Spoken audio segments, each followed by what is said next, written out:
제가 예전에 목회하던 교회에 여러분이 주유소를 경영하고 있었습니다. 그래서 제가 이제 때가 되면 이제 항상 주유소로 신방을 가서 기도해드리고 말씀 나누고 그랬던 기억이 납니다. 한 번은 한 고등학생과 초등학생 자녀를 둔 그 집사님 가정의 주유소에 제가 신방을 가게 되었어요. 저와 아내가 이제 신방을 가서 그 집사님하고 이제 같이 이야기하고 기도도 나누고 그러고 있는데 이 밖에 창문에서 어디서 많이 본 친구가 보이는 거예요. 보니까 그 집 큰아들이 고등학교 2학년인데 차를 몰고 와서는 거기다가 그냥 기름을 꽉 채워서 넣고 가게 문을 하이하고 들어오는 겁니다. 그래서 이제 저를 보니까 이제 놀래가지고 목사님 안녕하세요 인사하고 아빠한테는 아빠 나 왔어 그러더니 여러분 그 미국 주유소는 전부 다 슈퍼마켓을 끼고 있습니다. 그래서 그 슈퍼에서 물건 사는 것이 훨씬 더 이익이 많거든요. 거기에 뭐 잡다한 물건들을 많이 파는데 이 아이가 그 안쪽으로 들어가더니 인사하고는 거기서 막 초콜릿, 과자 이런 걸 잔뜩 가지고 오는 거예요. 그리고는 또 그 콜라하고 커피 뽑는 그 자리에서 이따만한 컵에다가 그냥 콜라를 꽉 채워가지고 딱 이렇게 나오면서 아빠 용돈 주세요. 그때 그 금고에서 50불 딱 꺼내더니 자기 주머니에 촥 넣고 아빠 안녕 목사님 안녕히 계세요. 그리고 바로 떠나더라고요. 여러분 그 아이가 왜 그럴 수 있죠? 아빠의 가게이기 때문에 그렇습니다. 저희가 둘이 마주보고 그 모습 보고 한참 웃었어요. 귀엽기도 하고. 근데 아빠의 눈에 그렇게 인사만 간단하게 하고 자기 먹을 거 다 챙겨가고 기름도 공짜로 넣고 용돈까지 가져간 그 아들을 보면서 그 얼굴에 사랑스러운 눈길이 가득하더라고요. 여러분 이 아이가 당당하게 돈 한 푼 안 내고 나 갈게 이렇게 말할 수 있는 이유는 아버지의 아들이기 때문에 그렇습니다. 오늘 말씀이 참 재밌는 말씀이에요. 당시 로마 제국에 있었던 그 자녀를 키우는 간섭에 대한 이야기를 통해서 지금 율법을 믿는 율법의 종인 유대인들과 하나님을 믿고 복음을 믿어 하나님의 자녀가 된 우리 이렇게 종과 자녀로 비교하면서 오늘 우리에게 주신 하나님의 약속의 말씀을 전해주고 있는 것입니다. 이 당시 로마법에 따르면 성년을 거치기 전 남자아이는 만 14세 여자아이는 만 12세의 성년으로 인정을 받았고 그 다음부터 결혼도 할 수 있고 그리고 아버지의 재산권도 양도받을 수가 있고 그 지위와 직분도 올라갈 수가 있었습니다. 그래서 로마에서는 매년 3월 17일에 각 가정마다 가정의 성년식을 거행합니다. 그것을 이제 리베랄리아라고 부르는 이제 가족들의 성년 잔치죠. 그렇게 잔치 속에서 아버지가 만 14세가 된 아들에게 옷을 입혀줘요. 그게 이제 토가비 릴리스라는 그런 의복인데 우리 사진 한번 볼까요? 영화나 뭐 TV에서 많이 보셨을 거예요. 로마 사람들이 입었던 전통적인 어른들의 이 옷입니다. 저 옷을 입혀주면서 이제부터 너는 나의 진짜 아들이고 너는 이제 어른이 되었다 이렇게 선포를 해줍니다. 주변에 있는 모든 가족들이 축하를 하는 시간을 갖는 것이죠. 이때부터 이 아들은 아버지의 공식적인 진짜 아들이 되고 또 딸은 12살이 됐을 때 이제 모든 뭐 결혼이나 유언장을 작성하는 권리를 가질 수가 있었어요. 뭐 신분상으로는 진짜로는 그렇지 않지만 아들이나 딸이나 성년이 되기까지 노예와 똑같은 신분 제도를 갖고 있었습니다. 그래서 나쁜 아버지 같으면 이 아들을 노예로 팔아먹어도 될 만큼 그렇게 이 성년이 되기 전까지의 아들은 대접을 받지 못했어요. 어떤 권리도 없었고 재산권도 가질 수가 없었습니다. 그래서 부잣집에서는 아들을 사랑하면 그 아들이 성년 14살이 될 때까지 아버지가 임명한 개인 가정교사를 통해서 그 성년이 될 때 어떤 예절과 그리고 집안의 전통과 또는 학문들을 배우게 한 것이죠. 그리고 그래도 어리다고 생각이 되면 성년이 되어서도 25살이 될 때까지 그 집안에 신뢰할 수 있는 청지기로 후견인을 삼았습니다. 그게 바로 오늘 우리가 읽었던 말씀 후견인과 청지기 아래 있다라는 2절의 말씀이에요. 우리가 지금 이 로마의 간섭을 잘 모르니까 이 비유가 쉽게 와닿지 않는데 당시 사람들은 이 바울의 말을 듣고 율법을 지키는 존과 복음을 지켜 하나님의 자녀가 된 자의 차이를 바로 이해할 수가 있었어요.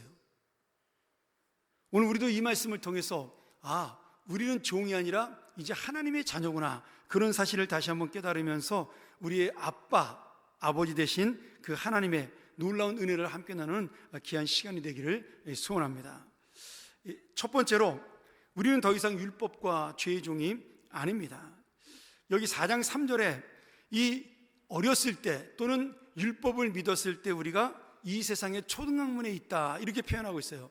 여기 초등학문이란 말을 좀 점잖게 표현한 것인데, 좀 직설적으로 이야기하면 유치하다, 이런 뜻입니다. 왜 유치하냐? 지금 여기 말하는 초등학문이라는 것은, 유치한 학문이라는 것은 유대인의 율법과 이방인이 믿고 있었던 어떤 헬라의 종교, 미신을 가리키는 말인데요, 이 유치한 이유는 지금 율법이든지 아니면 이방 종교든지 그들이 강조하고 그들이 지금 지키고 있는 것은 무엇이냐면, 인간의 열심과 노력, 정성으로 내가 구원을 받을 수 있다거나 복을 받을 수 있다고 생각을 하는 것입니다. 우리가 이미 알고 있지만 우리 인간의 능력으로 율법을 지킬 수 없습니다. 또 이방 종교로 구원을 얻을 수가 없는 것이죠. 근데 그들은 자신들이 원하는 그 이 세상의 구원과 어떤 존경, 또는 이방 사람들이 믿는 것은 뭐예요? 이 땅에서 잘 먹고 잘 살고 많은 아이를 낳는 것입니다. 그런 세상의 눈에 보이는 복을 얻기 위해서 그 보이는 우상을 만들고 헛된 종교를 쫓아가고, 그리고 보이는 율법을 잘 순종해서 지키려고 노력을 합니다. 근데 결국은 그것을 다 지킬 수가 없어서 그들은 끌려가는 종처럼 살게 된다, 이런 의미가 되는 것이죠. 이 우상 종교나 이방 종교나 율법에 매인 사람들이나 특징이 뭐냐면, 사람에게 보이고 이 세상에서 잘 되는 것이 목적이에요. 그들에게는 눈에 보이지 않는 고상한 어떤 영혼의 세계 또는 영원한 소망이 없어요. 그래서 지금 사도 바울이 이 율법의 종교를 또는 이방의 종교를 유치한 초등학문이다, 이렇게 표현하고 있는 것이죠. 초등학생도 기분 나빠할 수 있겠지만 이제 그런 뜻으로 사용하고 있는 것입니다. 여러분, 우리 중에도 어린아이 때 그런 장난들을 많이 칩니다. 한때 이 슈퍼맨 놀이가 유행한 적이 있었어요, 저희 젊은 시절에. 그래서 그 슈퍼맨이라는 영화가 나온 다음부터 슈퍼맨이 두른 망토를 두르고 그 망토를 가지면은 내가 바로 슈퍼맨이야 이러면서 놀았던 그런 시절이 있었어요. 근데 망토를 두른다고 슈퍼맨이 되는 것은 아닙니다. 제가 5살 때 저희 어머니가 이제 크게 아픔을 겪게 한 적이 있었는데, 아버님이 이제 작고하시고 몇 달 되지 않았는데, 저희 집이 그때 굉장히 잘 살아서 그 동네 2층 집이 저희 집 하나밖에 없었습니다. 그래서 동네 아이들이 우리 집에서 많이 놀았는데, 제가 기억은 잘 안 나는데 그때 우리 집 장독대가 이렇게 계단을 걸어 올라가서 이 정도 강상 높이의 장독대가 있었어요. 그럼 그 장독대 위에 올라가서 우리가 뛰어노는 놀이를 많이 했는데, 저 5살짜리니까 제가 거기서 뛰어논 적이 한 번도 뛰어온 적이 없었어요. 근데 그때 동네 이제 그 우리 친구들이랑 형들이랑 막 그 황금박쥐 놀이를 했었습니다. 여러분 기억나세요? 어디에서 왔나 황금박쥐, 그 빛나는 해골 이렇게 해가지고 이렇게 했던 그 만화 영화가 유행이지 않았습니까? 그래서 그 황금박쥐 망토를 두르고 막 그 지팡이 짚고 이렇게 놀다가 그 친구 중에 누가 그랬는지 모르지만 저보고, 야 소평아 뛰어내려, 너 황금박쥐잖아, 날 수 있어, 뛰어내려. 그래서 제가 그 말 듣고 뛰어내리다가 그만 왼쪽 팔이 부러졌어요. 그래서 저희 어머니가 그것 때문에 많이 울었습니다. 지금도 그 자국이 사진 찍으면 그대로 나오더라고요. 저는 깜짝 놀랐습니다. 지난번 엑스레이 찍으러 갔다가. 여러분, 이게 뭐냐면 우리가 우리의 힘으로 할 수 있다라는 유치한 마음인 거예요. 그래서 결국은 그렇게 철없이 살다가 다른 사람을 아프게 하는 것이죠. 여러분 보세요. 우리가 상식적으로 성숙하지 못한 자, 직설적으로 이해하면 수준 낮은 사람과 성숙한 자의 차이가 있어요. 그건 나이가 아닙니다. 배움도 아니고 학문도 아니에요. 오늘 내가 원하는 것만을 이루기를 소원하고 그래야 만족하는 사람, 그것 때문에 수단 방법을 가리지 않고 자기의 원하는 것을 이루는 사람이 가장 성경에서 말하는 유치하고 수준이 낮은 사람입니다. 겉으로는 그럴듯하게 이야기를 하고 명분이 있고 하늘적인 원칙을 이야기하지만 거기에 그 중심에는 내가 원하는 이것이 꼭 이루어져야 돼, 이렇게 살아가는 사람은 하나님의 신앙으로 볼 때 가장 유치한 자에 불과해요. 우리가 공공장소에서 철없는 아이들이 엄마 아빠한테 때를 쓰는 아이를 볼 수가 있습니다. 요즘은 그런 애들이 별로 없지만 예전에는 그 왜 길거리에서 막 바닥에 누워가지고 발버둥 치면서 때를 부리는 아이들 우리가 볼 수 있지 않았습니까? 여러분, 그 아이는 자기의 원하는 것을 이루기 위해서 부모의 그 어떤 부끄러움도 상황도 그 주변의 이웃들의 마음도 전혀 이해하지 못하고 그저 울면서 자기의 것을 달라고 외칩니다. 이게 뭐냐면 공동체 유익에 관심이 없는 자기만의 소원을 이루기 위한 이기적인 사람인 것이에요. 유치한 사람은 반드시 이기적이 됩니다. 오늘 죄의 종이요 율법의 종이라는 말을 다른 의미로 본다면 종이라는 존재는 오직 주인의 기쁨과 만족을 위해 살아가요. 내 것이 없고 내 뜻대로 살 수가 없습니다. 그런데 이 율법주의자들은 또 종교, 이방 종교를 따르는 헛된 우상을 섬기는 자들은 다 자기의 욕심으로 이 모든 것을 채우기 위해서 살아갑니다. 그러니 그들의 주인이 누구예요? 욕심이에요. 자기는 모르지만 이미 그 사람들은 욕심으로 이 세상을 살아가고 있는 겁니다. 그러니 자기 만족과 욕심이 주인이 되니까 그렇게 종으로 살아갈 수밖에 없는 것이죠. 여러분, 조심스럽지만 내가 지금 교회에서 하는 봉사와 사역도 마찬가지예요. 공동체의 기쁨과 유익, 여러 사람의 어떤 즐거움보다 내 만족감, 내 욕심을 채우기 위해서 내가 열심히 지금 사역하는 것이라면 이것이 바른 봉사인가 깊이 생각을 해야 됩니다. 교회라는 것은 어떤 일을 이루는 데 목적이 있는 것이 아니에요. 여러분, 이거 절대로 이번에 또 우리 새로 임직도 받는 분들이 있으니까 기억하셔야 돼요. 어떤 일을 성취하기 위해서 교회 일을 하는 것이 아닙니다. 교회는 모두가 하나님의 뜻 안에서 즐겁고 기쁘기 위해서 일을 하는 거예요. 그렇기 때문에 조금 잘못되고 부족하고 그것이 문제가 있어도 전부 다 우리가 함께 웃으면서 넘어가지고 격려하는 것이 교회의 사역이라는 겁니다. 우리 교회는 특별히 교역자들이 하는 일보다 저희 교회는 평신도 사역이 중심이 된 교회잖아요. 목자만 하는 것이 아니라 우리 교회 모든 행사, 모든 프로그램을 대부분 저희 교회는 평신도가 합니다. 한국에 그런 교회 몇 개 없습니다. 아무리 제자훈련을 잘하고 그래도 그 목자들을 잘 양육해도 우리 교회처럼 모든 교회 행사를 교인들이 하는 교회가 별로 없어요. 그런데 교인들이 하기 때문에 전문성이 떨어질 때가 있죠. 부족할 때도 있고 또 잘못할 때도 있습니다.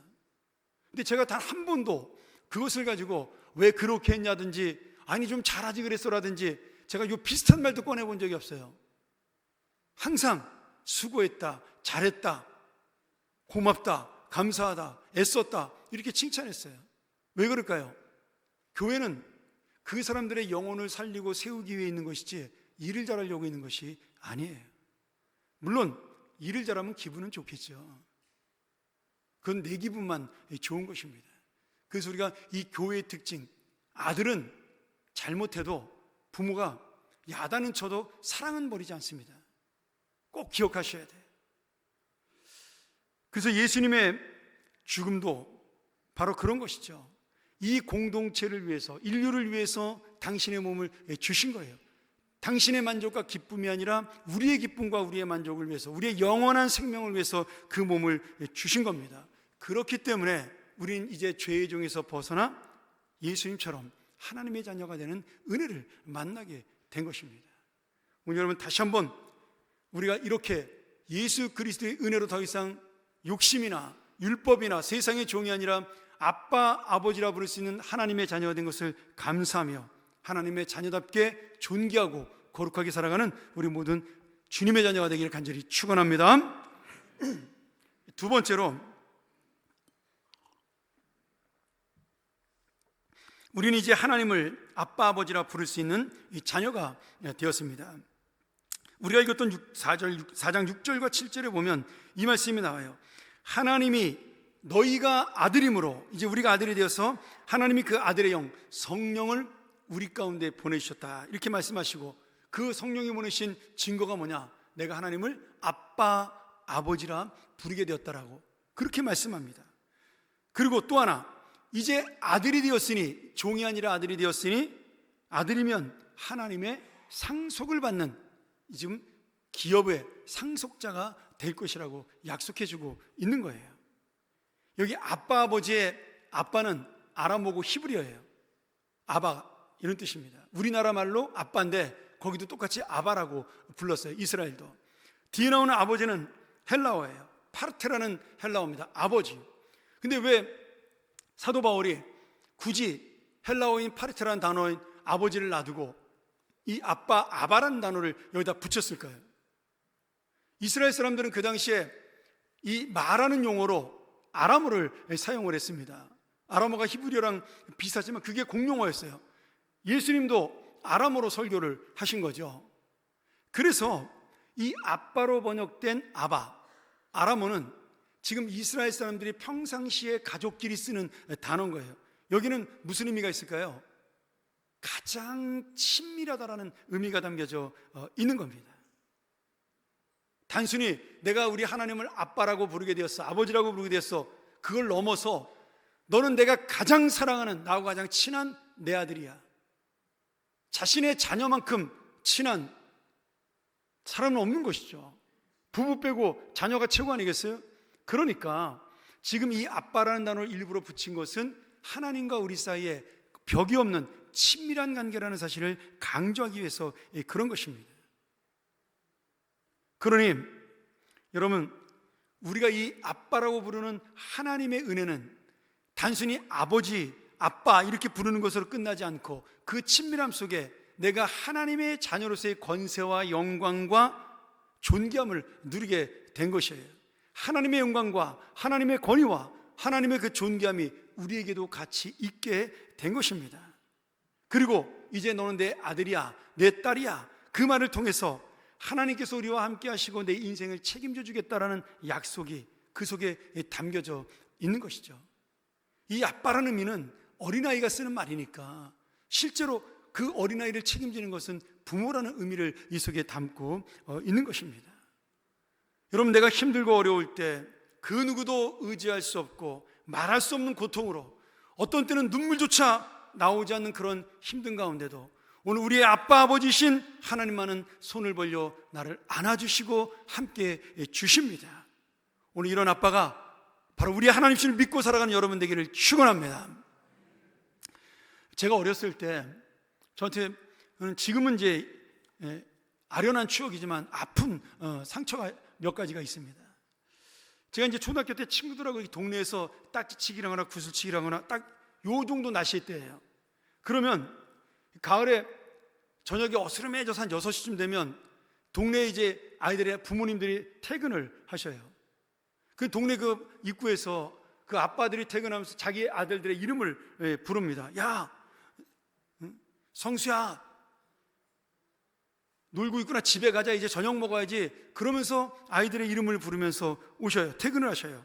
그러면 이 아이가 얼른 달려가서 아빠 그러고 그 사람한테 안기면서 그 아빠의 손을 잡고 뒤도 안 돌아보고 집으로, 야, 나 이제 그만 집에 갈 거야, 저녁 먹을 거야, 그런 확 들어가 버려요. 근데 그 아빠의 손을 잡고 신나서 아빠랑 이야기하면서 돌아가는 그 뒷모습을 보면서, 특별히 그 아빠의 왼쪽 손에 과자나 과일이나 아이들 향한 선물이 들려 있으면 그 뒤를 바라보는 저는, 아빠가 없는 저는 굉장히 마음이 부러웠습니다. 저희 어머니는 장사한다고 굉장히 늦게 들어오셨기 때문에 사실은 제가 잠잔 다음에 보는 것이 대부분이었거든요. 오늘 여러분, 저한테 그 꿈 같은 모습이 결혼하고 실제로 현실로 이루어집니다. 물론 예수 믿고 하나님을 아버지라고 부르게 되었으니까 정말 저한테는 그 누구보다 소중한 이 세상의 아버지가 아닌 진짜 아버지를 만나게 된 것이죠. 근데 저도 청소년 시절에 예수를 믿게 되었으니 하나님을 아빠라고 불러본 적은 한 번도 없거든요. 그러니까 아빠라는 단어는 저에게 있어서 굉장히 어색한, 물론 아버지도 어색했지만 하나님을 부르기 전까지는 아빠라는 단어는 저는 상상할 수 없는 단어였어요. 그런데 제가 우리 큰아이 딸을 낳았는데 이 아이가 10개월 만에 11개월 됐을 때인가요? 저한테 아빠라고 부르는데 굉장히 그 기분이 묘했던 기억이 납니다. 이게 좋기도 하고 어색하기도 하고 감동적이기도 하고 내가 진짜 아빠가 맞나? 이런 생각이 들기도 한 그런 미묘한 감정 속에 한번 사로잡힌 적이 있었어요. 그러면서 제가 이거 우리 아내한테도 하지 않은 이야기인데, 제가 그 아이 보면서 야 예림아, 내가 훌륭한 아빠는 되지 못해도 너하고 친한 친구처럼 정말 그런 아빠, 손잡고 다닐 수 있는 아빠가 되어줄게. 그래도 제 마음속으로 결심한 적이 있습니다. 물론 우리 딸은 저를 친구로 삼지 않고 엄마를 친구로 삼았습니다. 그래서 이제 저는 우리 아이들하고 지금도 좀 친밀한 것 같아요. 뭐 그래서 우리 아이들이 가끔 맘먹고 장난도 너무 심하게 칠 때도 있는데, 근데 제가 그 약속을 지킨 것을 감사해하고 있습니다. 여러분, 하나님이 우리의 아빠가 되시는 이유가 뭘까요? 뭐 거룩하고 존귀하고 영광스럽고 전지전능하고, 물론 그것도 중요하죠. 그런 아빠라면 뭐 정말 우리가 든든한 아버지 아니겠어요? 근데 정말 든든한 아빠의 의미는 무엇일까요? 나와 함께 하시고 나를 도와주시고 내 손을 잡아주시고 힘들 때나 아니면 좋을 때나 어려울 때나 기쁠 때나 내 곁에서 같이 기뻐해주고 같이 슬퍼해주는 아빠가 있다라는 거예요. 저는 그것이 바로 오늘 사도 바울이 우리에게 주는 예수 그리스도를 믿고 복음을 믿고 내가 하나님의 자녀가 된 가장 큰 축복이라고 강조하고 있는 것입니다. 사랑하는 여러분, 제가 오늘 시간이 없어서 조금 행사가 많아서 설교를 마치려고 그래요. 우리가 이제 더 이상 죄와 욕심의 종이 아닙니다. 이제는 오직 우리를 사랑하고 아껴주시며 안아주시는 살아계신 아빠, 아버지이신 하나님의 귀한 자녀가 되었습니다. 내가 지금 세상의 삶을 살고 있지만, 어려운 일도 많이 만나고 있지만, 그래도 끝까지 나를 아시고 나를 돌보시는 그분의 영원한 사랑에 감사하는 인생, 그것을 누리고 기뻐하는 인생, 자녀의 기쁨을 가지고 오늘도 충만하게 살아가는 인생, 이것이야말로 내 인생의 가장 큰 복이요 영광이라고 내 마음속에 가득 담고 오늘 이 귀한 예배를 마치고 돌아가는 우리 모든 하나님의 자녀가 되기를 간절히 축원합니다. 우리가 전문 이 시간 이 말씀 의지해서 기도하면 좋겠습니다. 오늘 여러분, 우리가 11월 14일에 있을 정말 그 귀한 잔치에 아빠이신 이 하나님을 소개하고 싶다, 나한테 이렇게 좋으신 하나님을 내 친구에게, 내 가족에게 소개하고 싶다, 여러분 그 마음으로 기도했으면 좋겠습니다. 또 한편으로 이 아빠이신 하나님이 오늘도 나와 함께 하신 것을 감사하니 이 즐거움과 기쁨을 놓지 않고 살아가는 믿음을 달라고, 우리의 사랑하는 자손들이 바로 이 믿음, 내가 불렀던 아빠 하나님을 같이 부를 수 있는 그런 믿음의 자손들이 될 수 있게 해달라고 우리 같이 함께 기도하며 주님 앞에 나아갑니다. 함께 기도하겠습니다.